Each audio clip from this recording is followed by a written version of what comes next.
Օրն առնվազն 250 մեծ բեռնատար է այս փուլում Իրանից ագարակի փոքր անցակետով Հայաստան մտնում, նույնքան էլ դուրս են գալիս։ Ֆուրերի հոսքը մեղրիով նկատելի ավելացել է մի քանի պատճառով։ Բիզնեսը փորձում է Լարսի հերթերից ու պարբերաբար փակվելու խնդրից խուսափելու նպատակով ապրանքաշրջանառության որ մասը հնարավոր է Իրանի տարածքով կազմակերպել։ Տվյալ ուղղությունը նախընտրելի է դառնում նաև մեր երկրի հետ Չինաստանի, Արաբական Էմիրությունների ու ասիական մի շարք պետությունների վերջին շրջանում անընդհատ ավելացող առևտրի համար, արձանագրում են ՊԵԿ-ում։ Այդ բեռների բավականին ստվար մաս գալիս են Իրանի Իսլամական Հանրապետության միջոցով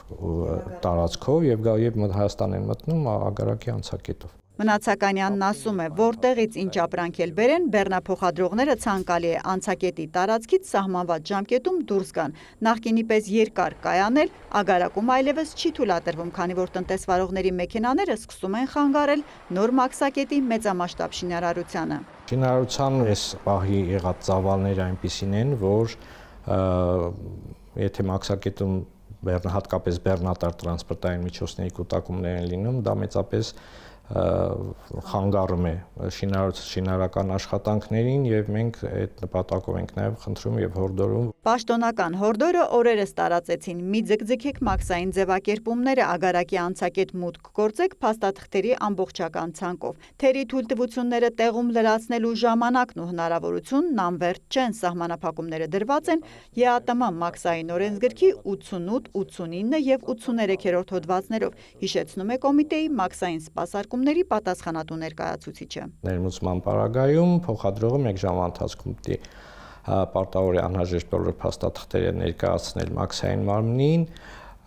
մաքսային մարմինը գրանցում է ներկայացված բոլոր փաստաթղթերը, որից հետո 3 ժամվա ընթացքում փոխադրողը պարտավոր է որոշակի գործողություններ իրականացնել, մասնավորապես ներկայացնել հայտարարագիր կամ ներմուծված ապրանքները հանձնել մաքսային մարմնի ժամանակավոր պահպանության կամ ապահովել ապրանքների դուրս հանումը։ Այն դեպքերում, երբ հայ-իրանական սահմանին բիզնեսը պահանջվող ժամկետում չի ավարտի թղթաբանությունն ու տրանսպորտային միջոցի դուրսբերումը, զգուշացնում են։ Մենք ստիպված ենք լինելու այդ ապրանքները արգելափահել, ինչը ինձ թվում է ոչ մեր, ոչ էլ առավելևս մեր տնտեսվարողների փոխադրողների շահերից չի բխում, մենք չենք ցանկանում դա։ Ներմուծող արտահանողների նկատմամբ վերաբերմունքը չէին խստացնի, եթե պետության տուժելու ռիսկ չլիներ։ Նոր կառուցվող շատ ավելի մեծ ու տեխնիկապես հզոր մաքսակետի շահագործումն ագարակում նախատեսված է այս տարի, չպետք է հետաձգվի։ Հերմինե Բաղդասարյան, Սեյրան Անտոնյան լուրեր։